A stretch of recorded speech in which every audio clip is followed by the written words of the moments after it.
Hola, te invito a escuchar un nuevo episodio del podcast Las 3E, Educación, Emprendimiento y Estrategia. Esta vez vamos a estar entrevistando a Ignacio, que es diseñador y básicamente diseña soluciones a problemas complejos, soluciones simples a problemas complejos. Contó algunas historias muy interesantes y algunas perlitas que son aprendizajes muy profundos de cómo vender, de cómo diagnosticar, de cómo ponerse en el lugar de las personas que van a ser impactadas por esa solución. Así que si esto te interesa, te invito a escuchar el capítulo y bueno, ojalá que te sirva. Bueno, bienvenido Ignacio, muchas gracias por sumarte a este desafío, por saltar a lo desconocido y a animarte a que grabemos este encuentro en donde nos vamos a conocer y compartir un poco experiencias, ojalá aprendizajes que puedan servirnos a nosotros y a quienes escuchen. Desde ya te agradezco por tu tiempo y por estar aquí. Y me gusta comenzar preguntándote ¿cómo te definirías a ti o a lo que haces hoy en día? Vaya inicio. Lo primero, gracias por invitarme, por dejarme formar parte de esta locura que has puesto en marcha. ¿Cómo me definiría? Pues la persona y comienzo con la palabra persona, ¿no?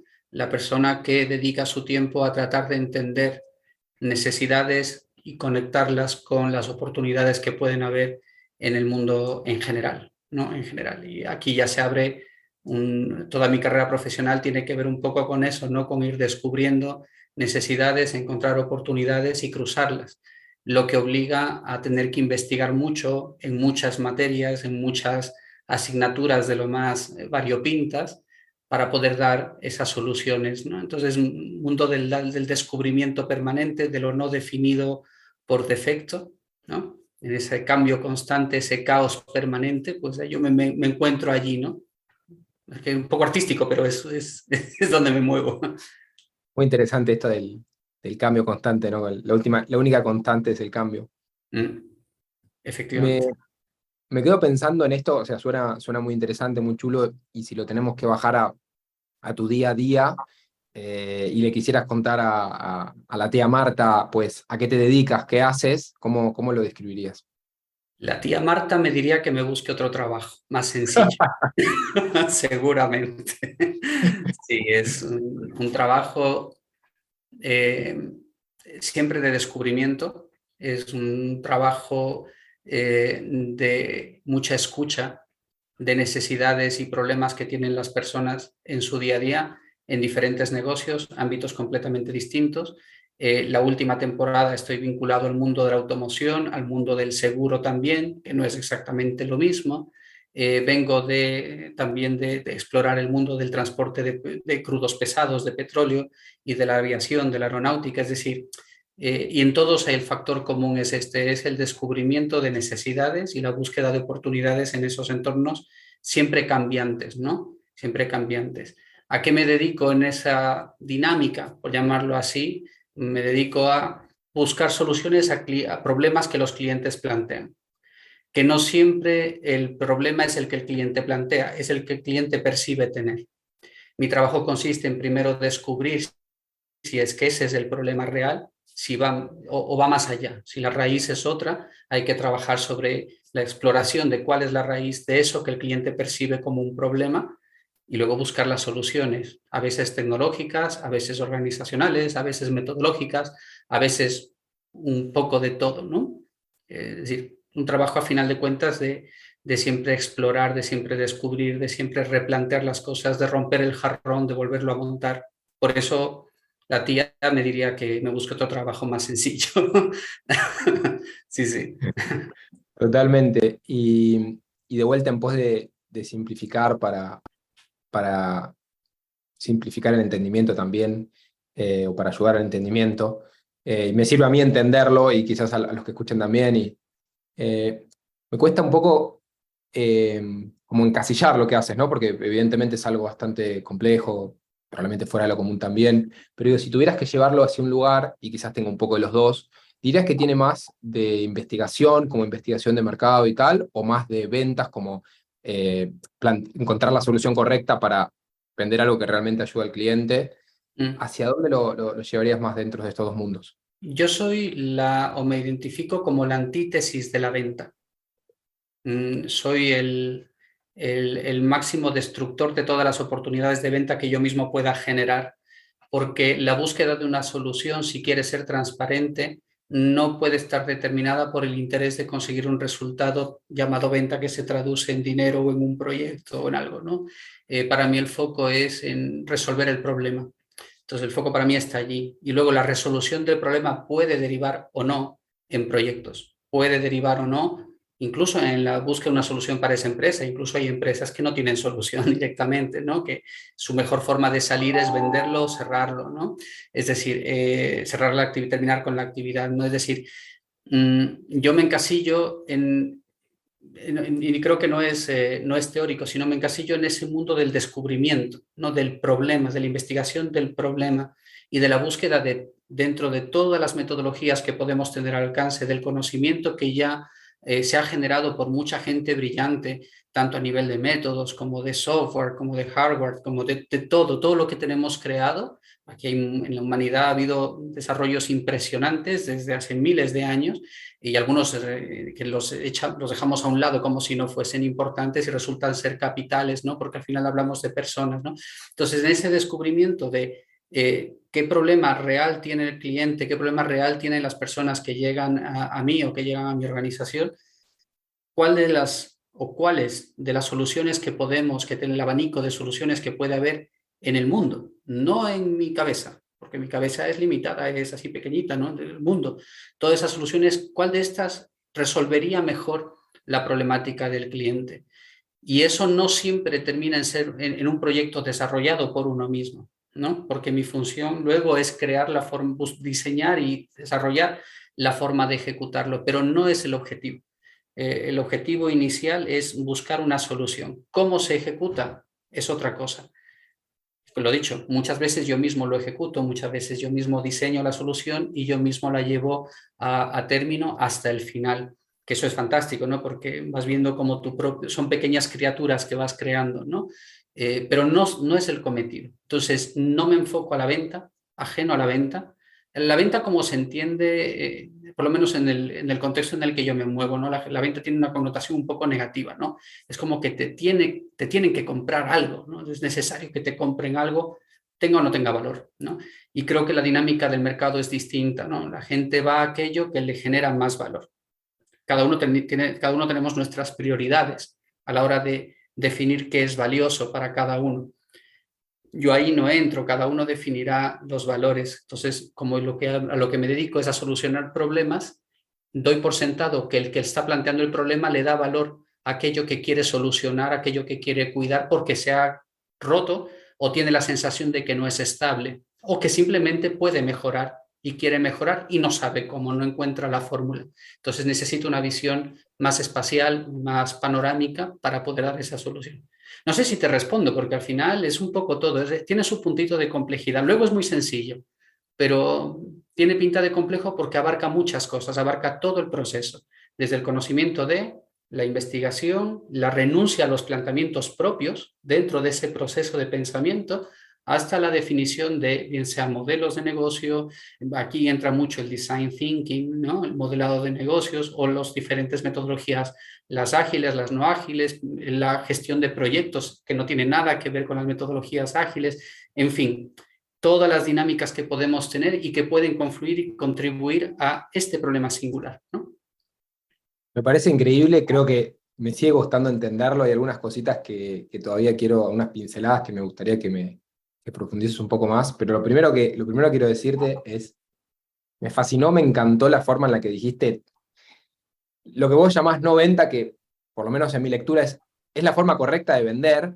Lástima que vivimos en Sí. un mundo capitalista y tan ávido de resultados cortoplacistas que en general, o que muchas veces la venta no es así, pero por lo menos de mi lectura, la venta debería ser encontrar la mejor forma de ayudar al cliente o al posible cliente, y si tu solución no la es, ojalá poder recomendarle cuál es, o al menos tener la decencia o transparencia de decirle, mira, tío, realmente lo que nosotros hacemos o lo que yo no hago no es lo que tú necesitas, así que en este momento, en esta oportunidad, no puedo ayudarte, quedan las puertas abiertas y en algún momento lo que necesitas es esto o aquello, o tienes aquel o tal problema. Y nosotros seguimos haciéndolo, ese tal vez sea el momento, porque al final de cuentas, cuando no lo haces así, y de vuelta conozco varios proyectos, porque está plagado el mundo de casos que no lo hacen, lo que haces es vendes una solución y compras un problema, porque al final de cuentas será un cliente poco satisfecho, que te va a exigir, que va a reclamar, que no te va a traer nuevos clientes, que no va a ser un ingreso recurrente, porque probablemente si es una solución recurrente no va a renovar, y le compras un problema a otras áreas, digo, si estás en ventas, operaciones, aquí en Argentina dice, te va a putear, en España va a quejarse, va a reclamar, o sea, generas un malestar en el cliente y en la propia organización, con lo cual las ventas considero que siempre deberían ser así, al menos las ventas consultivas, las ventas como bien específicas. Y la duda que me queda sobre lo que tú me cuentas es, y quizás me lo puedas contar con algún ejemplo específico, que me encantan las historias, es cómo llega un cliente, o un posible cliente, un prospecto, un lead, o lo que sea. Digo, ¿lo trae la propia organización? ¿Lo buscas tú o tu área? ¿Cómo funciona esa parte? Para terminar de entender, porque el altruismo está buenísimo, pero al final del día, Sí. pues hacemos negocios. O sea, entiendo que no será el 100% que habrá, seguro que no habrá match en el 100%, nunca lo hay.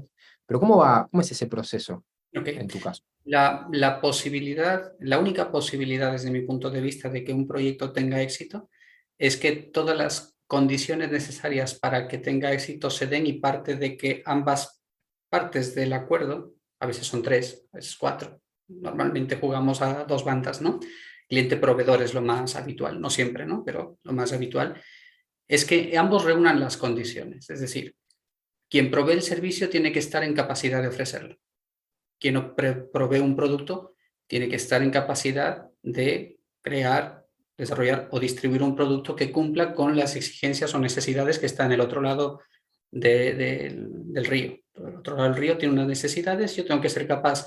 Todos estos requisitos tienen que estar cumplidos, pero, y aquí viene lo interesante, del otro lado, del punto de vista consultivo, que es lo que yo he vivido estos años, la otra parte ya viene con un requisito cumplido, que es tener una necesidad. Pero hay otro que es indispensable, que es que reconozca que la tiene. El reconocimiento de la necesidad hace que el consumidor, que el cliente, busque una solución. Desde mi punto de vista, nuestro trabajo tiene que consistir, desde el punto de vista comercial, en posicionar marca y servicios de tal manera que cuando alguien busque esa solución, algo que necesita, sepa dónde encontrarnos, que nos tenga presente. Muchas veces hacemos el símil, o hago el símil con la labor de un psicólogo, ¿no? Por razones culturales se asocia el ir a un psicólogo con algo negativo, ¿no? Es algo tremendamente positivo. Yo nunca he tenido la suerte de tener que ir, tengo familia, hermanos que son psicólogos, psiquiatras, y creo que es una asignatura fascinante, es un servicio fascinante que para mí no reviste negatividad ninguna, pero la gente en general, nuestra cultura, percibe ese servicio como algo negativo. ¿Qué particularidad tiene la psicología? Que el que necesita ayuda tiene que percibirse necesitado de esa ayuda. En algún momento, tú puedes acompañar a alguien al psicólogo, y puedes forzar incluso a alguien a que vaya a un psicólogo, pero realmente tiene valor cuando es la persona quien se pone a disposición de otra, confiando en la capacidad, en la pericia, en la experiencia, en la sensibilidad del otro para darle solución a un problema. Entonces, en el mundo de la consultoría, tal como yo la he vivido y como la percibo, y los años me van confirmando esta visión, no cabe para mí la venta puerta a puerta o la venta masiva de tenemos que ir y encajar proyectos de cualquier forma. Yo creo que es más pasivo, es más, yo estoy aquí para resolver algo concreto o algo no tan concreto y mostrarse lo suficientemente profesional y capaz y solvente para dar respuesta a esa necesidad, para que cuando surja sea tu puerta la que llame, no otra, porque eres tú quien tiene esa solución, no otro. Y no necesariamente tiene que ver con el precio. Luego el precio es otro factor más, ¿no?, de la distribución, pero no tiene que ver con el precio, tiene que ver con la capacidad de generar esa solución para alguien que está demandando algo. Pero si nos fijamos solamente en esa frase, es alguien que demanda una solución. Es alguien que ha llegado a la conclusión en su cabeza de que necesita que otro haga algo por él. Es un ejercicio también muy grande de aceptación de la realidad. En muchos casos, sobre todo en las pequeñas y medianas empresas, es un ejercicio enorme de humildad del empresario, el reconocer la necesidad de ayuda. No siempre estamos dispuestos a tener esa humildad. Yo mismo lo he vivido, el momento soberbio de creer que tú puedes resolverlo todo, hasta que la realidad te muestra que quizás no. Quizás necesitas a alguien no necesariamente más preparado que tú, no necesariamente con más experiencia que tú, probablemente sea lo mismo o menos experiencia incluso que tú, pero que tiene una visión mucho más amplia del problema. No está metido como tú en tu problema, mirándote al ombligo, viéndote la punta del zapato, no. Es alguien que ve mucho más allá, que ve el contexto, que ve el mercado de otra manera, que ve las fuerzas que actúan en el mercado, ve las tendencias, lo ve de forma transparente, no está viciado por el día, viciado entre comillas, ¿no? Por el día a día, ¿no? Exactamente, o sea, esa libertad que da el estar fuera del problema hace que un determinado conocimiento tenga mucho valor en esa cadena de valor que quiere generar quien te está contratando, ¿no? Me pareció un pedacito de una masterclass que acabas de dar, bueno, de cuándo vender, de cómo vender, de esto que cuando el cliente está listo o no, muchas veces pasa que el cliente tiene la necesidad, pareciera que califica, cumple los requisitos, ¿no? Tenemos el Key Decision Maker sentado, tienen el pain, quieren resolverlo, pero bueno, quizás no está listo simplemente porque no tiene la suficiente conciencia del problema o del problema real. A veces hay un problema más superficial que en verdad no es la causa matriz y que sin resolver esa otra cuestión más profunda, lo que está en la superficie probablemente no se va a resolver solo o por arte de magia. Y bueno, a veces simplemente no está la conciencia suficiente y no es bueno empujar la venta, aunque quizás se podría vender otra solución que parecería Sí, que va a sí. funcionar, pero después Sí. no. Entonces, de vuelta, es vender una solución y comprar un problema. Me encanta todo lo que estás diciendo. Y me encantaría, como para ilustrar quizás un poco más, porque creo que si bien es súper rico lo que decís, está en un nivel de conceptualización muy alto, bastante abstracto, y creo que tener un ejemplo nos bajaría mucho a tierra y a mí me permitiría entender más y quizás a quien escuche también. Eh, ¿Me contarías algún caso como para entender qué tipo de problemas? Porque imagino que dentro del mundo de los problemas que se pueden dar en las compañías, seguramente no te enfoques en todos, porque requerirías tener un conocimiento demasiado amplio de demasiadas cosas. Entonces imagino que o está más enfocado justamente en procesos de venta o en qué tipo de problemas, y quizás si lo puedes ilustrar con un ejemplo, sea más fácil de comprender. A ver, no puedo desvelar marcas, evidentemente, ¿no? Ninguna, no puedo. No hace Prohibido, falta. prohibido por contrato. Son cosas que no se pueden. Pero sí que hay diferentes. He tenido casos de toda índole, ¿no? No de todas, de muchas clases. De todas sería una barbaridad. Y sería muy pretencioso, ojalá, ¿no? No llegamos allí. Quizás ahí puedo poner dos ejemplos, ¿no? Uno en el que hay una necesidad y el cliente no está preparado y es un fracaso. Interesante, no siempre se habla de los fracasos. Y otro en el que el cliente está dispuesto a romper el molde, ¿no? En el primer caso, bueno, también podría hablar de mi propio caso y mis propios fracasos, pero eso sería otro podcast. Eso ya es harina de otro costal.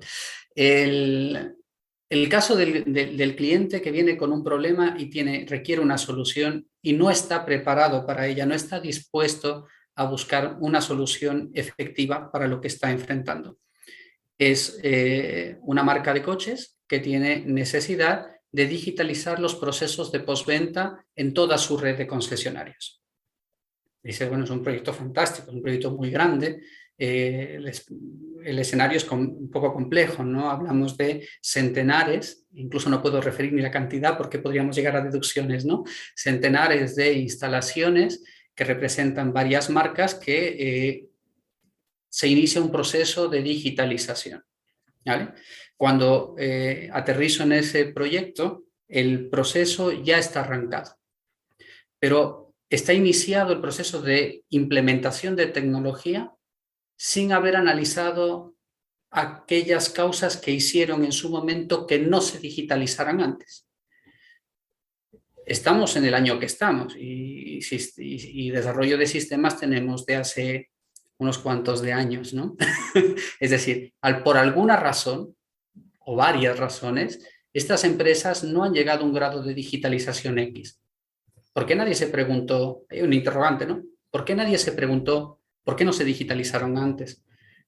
No se puso el foco en entender la realidad de cada concesionario, de cada grupo, de manera independiente, de manera agrupada, por tipologías, por zonas, por volúmenes, ¿no?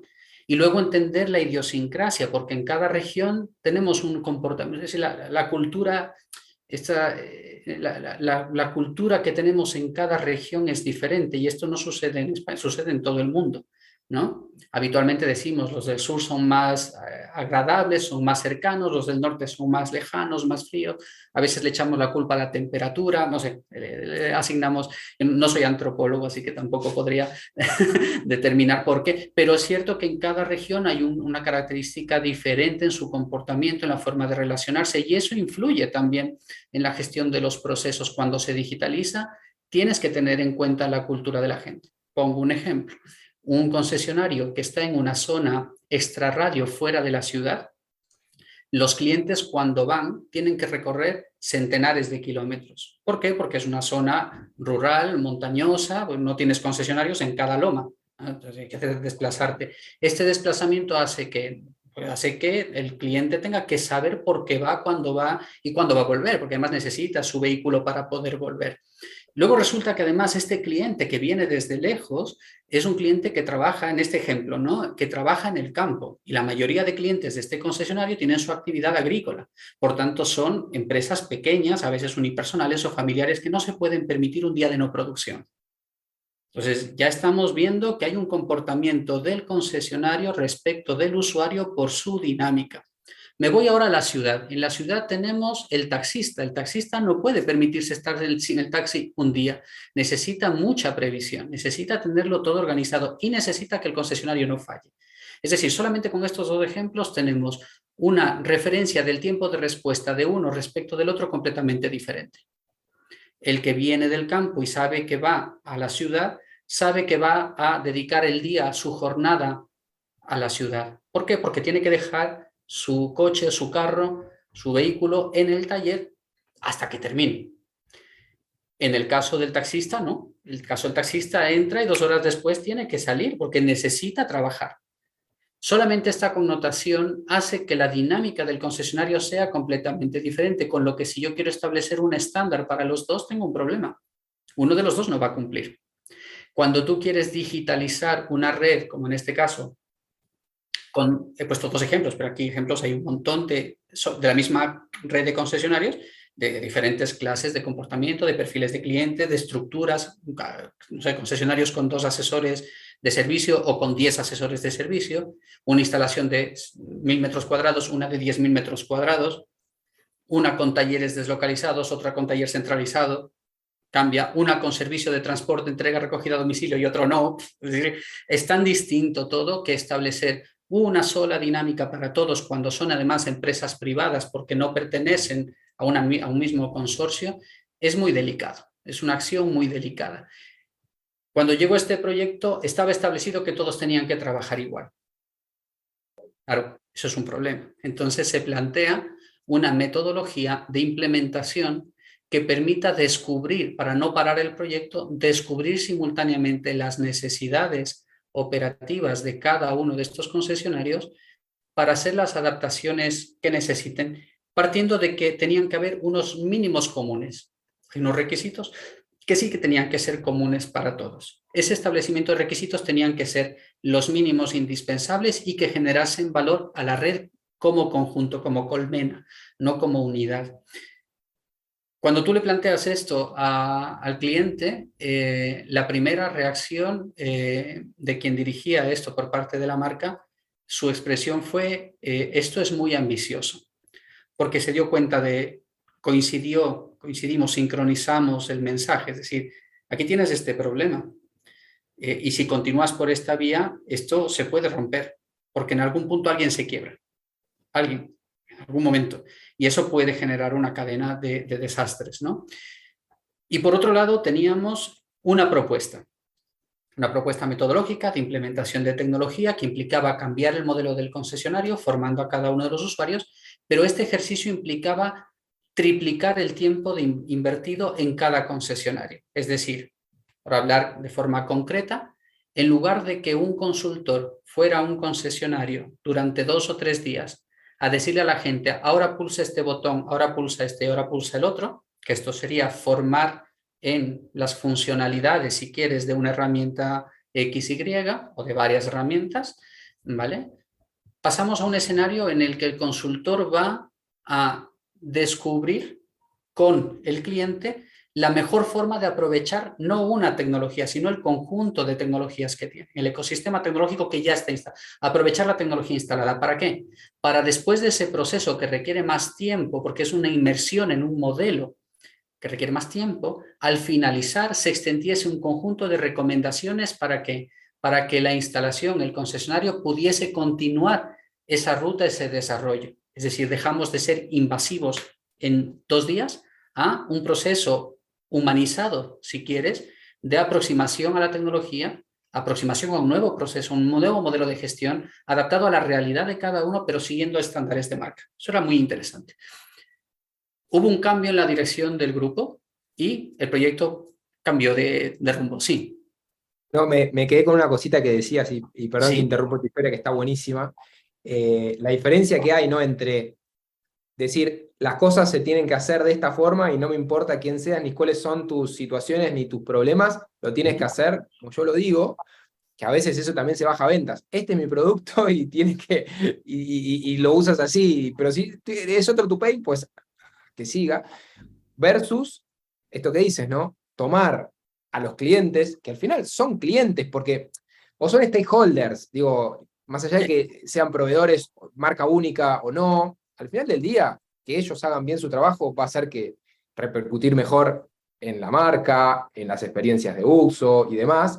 Obvio, va a llevar más tiempo, pero es ir a golpearnos contra una pared y olvidarnos de la curva de aprendizaje, o ir a decir, bueno, este es un proceso que llevará, que tendrá sus etapas, que tendrá sus adaptaciones, y nada, ahora quiero saber el final, esto que me estabas ahí contando para ver. Bueno, el final es muy sencillo, porque el momento que cambia el perfil de quien toma las decisiones, esa sincronía se pierde, esa sintonía de mensajes que se cruzaban en aquel entonces se pierde, y no fuimos capaces de, a la nueva dirección, de mostrarle las bondades con claridad, con suficiente claridad, ni los riesgos con suficiente dureza, sería la palabra, ¿no? Probablemente.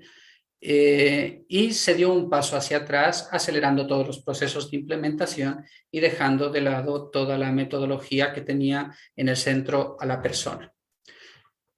Desde el punto de vista de proyecto, esto son perspectivas, ¿no? Al final cada uno tenemos una foto, una visión del mundo y una expectativa de los resultados de X, Y.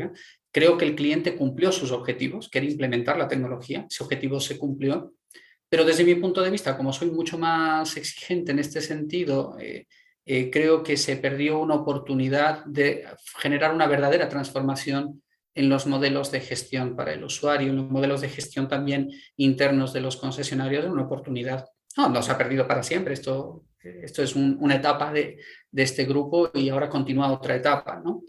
Este es el ejemplo de un cliente en el que se dieron estas dos circunstancias, pero que finalmente no conseguimos esa sintonía, por lo mismo, porque la nueva figura no identificaba la necesidad de, era más ajena a la situación, ¿no? Entonces, al desaparecer este requisito de que estaba y deja de estar, las cosas dejan de cuadrar como quizás en un momento se consiguió, ¿no? Luego tienes otro tipo de proyectos, en este caso completamente diferente, en este caso es migración de sistemas, migración de entornos, concretamente para toda América Latina, ¿vale? Y Y aquí se juntan dos realidades que hay que solucionar. Una es la capacidad y otra es la metodología, ¿no? El cambio de metodología puede acelerar determinados procesos, puede hacerte más efectivo, puede mostrarte menos caótico, puede incluso dotarte de una cierta mayor capacidad de respuesta o por lo menos una mejor percepción del cliente final del trabajo que está realizando quien gestiona la migración. Y por otro lado está la capacidad. Entonces el modelo, un modelo adecuado, diseñado adecuadamente, puede corregir ciertas dinámicas y potenciar, pero puede que no sea suficiente para resolver y necesites ecualizar la necesidad con la capacidad. Y ese ejercicio es bastante curioso cuando tienes que mezclar diferentes metodologías en un solo escenario. Es decir, por una parte, tienes la relación con el cliente, tiene unas metodologías para extraer, conocer, extraer la información que necesitas para plantear las mejoras y un proceso adecuado de migración. Por otro lado están las metodologías de comunicación interna, los canales, los mecanismos, las herramientas de comunicación interna para evitar 800 correos electrónicos a las 6 de la mañana, agendas llenas de reuniones, la mayoría inútiles, 30 personas conectadas para hablar de una etiqueta así de pequeñita, a ver cuánto ha costado esta reunión, ¿no?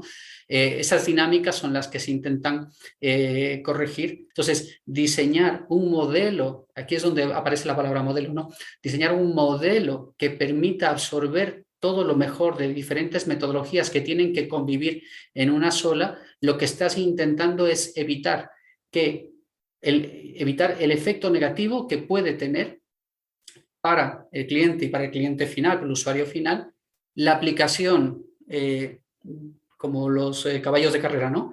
La aplicación sin visión espacial de una metodología, porque es la que conozco, entonces esta es la que aplico, ¿no? Que genera riesgos, pero no importa, como es la que conozco, la voy a aplicar, ¿no? A una metodología que tiene que ver, un modelo que tiene que ver con aplicar las diferentes metodologías, integrándolas todas, mitigando el riesgo que podría provocar utilizar una sola. No sé si me he explicado. Sé que soy un mal profesor, explico fatal. Es bastante complejo el ejemplo que estás contando, pero me parece que sí, que, o sea, a veces, digo, lo voy a simplificar mucho con otro caso que creo que se da parecido al caso anterior que cuentas, ¿no? Es como, a veces el camino conocido o el camino menos ambicioso o el camino que pareciera ser el más simple, no es el mejor. Digo, a veces sí, pero otras veces no. Es hermoso cuando se da que lo más simple es lo más eficiente también, pero muchas veces no, o al menos no parece ser lo más simple, porque como tú dices, hay varios stakeholders, distintas necesidades, varias tipologías de clientes o de posiciones o de personas o de roles. Entonces, a veces, digamos, en el diseño de ese proceso o de esa metodología, pues pareciera ser mucho más complejo, ¿no? El camino. Es que ahí está, para mí eso es lo interesante, eso es lo que me apasiona de lo que hago y por eso me siento tan identificado con esto, porque es poner juntas complejidad y simplicidad. Y no soy yo el que lo dice, ya viene esto estudiado de antes, de gente bastante más preparada que yo, más que seguro, ¿no? Poder congeniar complejidad y simplicidad significa hacer simple un problema complejo, pero hay que enfrentar el problema complejo. Esto implica no tener miedo a enfrentarte a ese problema. La solución simple puede ser, como decía José, cogí este ejemplo, ¿no? Esta es la metodología que conozco, esta es la que aplico. Simple, ¿no? Pero no resuelve el problema complejo. Te resuelve a ti el corto plazo. No resuelve el problema, porque no te has querido enfrentar a la complejidad del problema. ¿Estamos dispuestos a enfrentarnos a la complejidad de los problemas o no? Si estamos dispuestos a enfrentarnos a ellos, entonces las metodologías se convierten en auténticas herramientas de trabajo, que las aprovecharás de una o de otra manera, dependiendo del contexto, dependiendo de la necesidad, dependiendo también la capacidad económica, operativa, humana, de realizar determinados cambios, que tampoco podemos perder de vista. Hay personas detrás, seres humanos, ¿no? Números para muchas organizaciones, pero son personas que son quienes tienen que ejecutar, hacer posibles esos cambios. Ahora hablamos mucho de inteligencia artificial y todo esto y trabajamos también con ello, metidos en varios proyectos en los que convivimos con esas tecnologías, pero de momento, por ahora, seguimos siendo las personas las que estamos generando esos cambios. Mañana no sé, pero hoy son las personas. Y si son las personas, necesitamos darle soluciones simples a problemas complejos. Lo que quiere decir conocer la complejidad, aterrizarlo a la sencillez y proyectar soluciones que encajen con esa necesidad. Me hace acordar mucho a la lógica del design thinking, que me imagino que es lo que está por detrás de esto. Y a un caso que alguna vez vi en un video, ya hace unos cuantos años, creo que se llama IDEO, ¿la empresa la conoces? Me suena, sí, me suena. Y creo que debe estar el video en YouTube, después lo busco y si alguien lo quiere se lo paso. Creo que planteaban la situación de cómo mejorar el tiempo de que las personas, o eficientizar el proceso de compra en el supermercado, ¿no? Y entonces, ¿qué pasa? Que comparar los precios, que saber cuánto voy a gastar, que saber qué elegir y tal, y había gente que perdía mucho tiempo y que a veces incluso el mapa del supermercado estaba planteado no en pos de eficientizar el tiempo de las personas, sino al contrario, en pos de empeorar el tiempo de las personas, deseficientizar, no sé cómo sería esa palabra, para que pasen más tiempo y terminen gastando más, y en fin, todas esas lógicas. Me hace acordar mucho a todo esto lo que cuentas. Sí, es entender al final de cuentas, ¿no? Es entender a las personas, es poner a la persona en el centro. Si consigues poner a la persona en el centro de tu análisis, del que sea, incluso computacional, si quieres, si consigues poner a la persona en el centro, puedes construir algo que merezca la pena. Si la quitas del centro, la cosa se complica mucho. Y ponerla en el centro significa entenderla, ¿no? Entender por qué toma las decisiones que toma, por qué hoy toma esta decisión, qué influiría en esta persona para mañana tomar otra. Por ejemplo, el caso del supermercado. Si hoy consigo que el cliente esté más tiempo en el supermercado y gaste más, puede ser positivo para mi caja hoy, pero no necesariamente es positivo para mi caja mañana, porque puede salir con la percepción de haber gastado demasiado. O quizás sí me interesa porque interesa que perciba que ahí resuelve todos sus problemas de necesidades de compra. Puede ser que con la velocidad deja de ver que tenía el bote de mantequilla a la derecha y, y ha tenido que ir a otra tienda a buscar el bote de mantequilla. Todo este análisis tiene que estar detrás. Bueno, ahora hablamos de supermercado, pero podemos hablar de cualquier cosa, ¿no? Al final son personas, por eso hablamos. El estar en un sector industrial o en otro, creo que al final, para mi labor, es indistinto porque no requiere mi expertise en cada sector. Eso sí, requiere rodearte de expertos del sector cuando llegue el momento. Totalmente, ya que no somos como las inteligencias artificiales, como robots que estamos sin parar y sin descanso. Me quedo con algunas cositas de las que dices que me parecen perlitas que trajiste. Poner a la persona en el centro, hacer simple lo complejo, entender el problema real, el que causa, lo que está causando el problema. Ya dijimos poner a la persona en el centro, pero también pensar los distintos tipos de personas que van a estar en cada una de esas personas o en cada tipología de personas, si es que son demasiadas.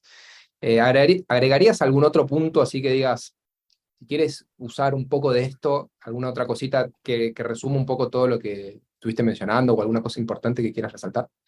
Para mí quizás el único complemento que faltaría en la lista, no sé si es completa o incompleta, esto es una tertulia ahí aquí, incluso seguramente la mitad de lo que he dicho estoy equivocado, pero yo lo único que sí añadiría es que aquí no hay recetas mágicas, no hay una varita mágica que le das al clic y todo cambia, y hay que tener la valentía, el coraje de enfrentarlo. Todo cambio que lleva a un buen resultado requiere mucho esfuerzo. Estamos viviendo ahora un mundo que curiosamente está apuntando hacia el mínimo esfuerzo, ¿no? Y esto puede hacernos más débiles, ¿no? Como sociedad, a nivel de desarrollo, a nivel también humano, ¿no? Entonces aquí no hay soluciones mágicas, no hay varitas, no hay un abracadabra que cambie una organización, ni que genere más ventas, ni más likes, ¿no? Aquí hay mucho trabajo por detrás, el trabajo que tú haces también, ¿no? Requiere tiempo, requiere buscar a quién incluyo, a quién no incluyo, ese filtro también toma tiempo.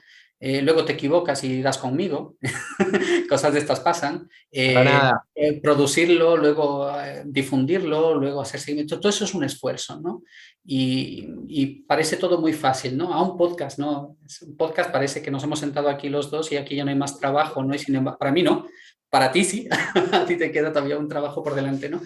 Y creo que tenemos que empujar a una cultura de esfuerzo, pero un esfuerzo dirigido, no un esfuerzo ineficiente. No se trata de hacer lo que decíamos antes, no se trata de echar un montón de horas y hacer un montón de... No, se trata de hacer las cosas necesarias cuando es necesario de la forma adecuada. Y agrego una más que me acordé que habías dicho antes y me pareció clave, que es, del otro lado, tener la humildad de aceptar los problemas que tenemos y no querer esconderlos bajo la alfombra, ¿no? Sí. Bueno, si consigues tener la humildad, a ver, me pongo en escenarios, si tú consigues tener la humildad de reconocer que algo no va bien y ya has hecho ese salto, que ese salto es difícil, ¿eh? Ese salto es muy duro, humanamente es muy duro dar ese paso, y luego vas y te buscas al peor acompañante de viaje que puedes tener, pues de nada ha servido que seas humilde, porque luego la decisión ha sido, y perdón por el podcast, pero es una decisión estúpida, entonces no tomes decisiones estúpidas, ¿no? Si busca el mejor acompañante, toma el tiempo de buscártelo. Lo dice una persona que se ha equivocado seleccionando compañeros de viaje, ¿eh? Y eso se sufre mucho porque dedicas mucho esfuerzo, mucho trabajo a crear cosas. Busca a los compañeros adecuados. No busques a alguien que se parezca a ti necesariamente. Busca a alguien que sea capaz de resolver el problema. Alguien que realmente aporte valor a lo que estás haciendo tú, si es que eso es lo que quieres, ¿no? Me encantó. Si alguien quiere encontrarte, consultarte, si es que dispones de tiempo, ¿por dónde te encuentran? Pues a mí me pueden encontrar por LinkedIn. Por LinkedIn quizás es el canal más adecuado, más accesible, ¿no? Aquí llegan problemas de todo el mundo, o sea que da igual del rincón que te llamen. Sí, sí. Entonces te encuentran como Ignacio F. Caravia con B corta, con V, como diré en español. Con B corta, con V, sí. Sí. Vale. Bueno, Ignacio, muchísimas gracias por el tiempo y bueno, quedan varios asuntos para un próximo episodio, así que ya veremos si se repite. Ok, Axel, nada, gracias por la paciencia, espero que esto haya sido un auténtico rollo y nada, mucha suerte con el podcast, mucha mierda y hasta pronto, ¿ok? Gracias, nos vemos pronto. Adiós.